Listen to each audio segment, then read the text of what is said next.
Sit khang hi sốt ta lâu đinh hát anai ta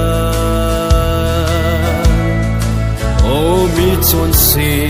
khang lâm vai mi te lấy lung ngay na ô na dâu si chu nung xuân in pa kai bel ta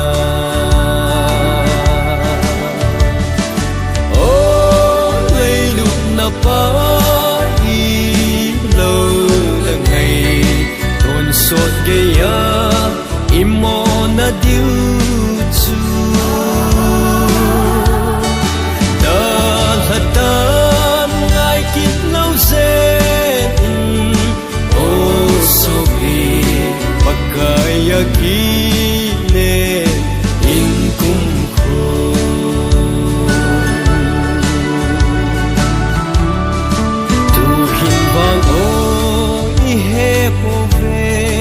thil hung thung ding hin na thu chu in not thap ta ve a cham a chon sei ngai lo te chu im he su thong so lo ding o lei lu na pa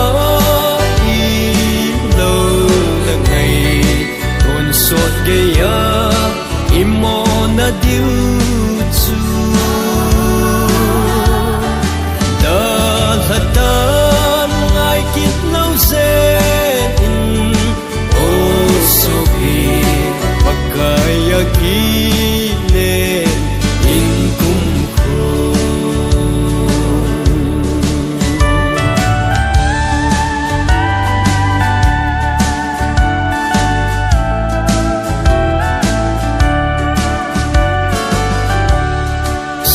na thim pi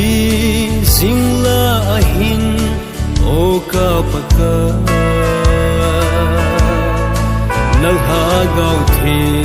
sun hin salva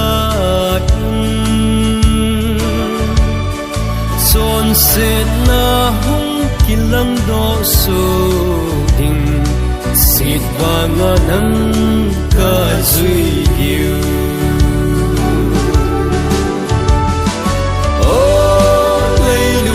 pa i lâu là ngày thôn sốt gây ya imo na diu chu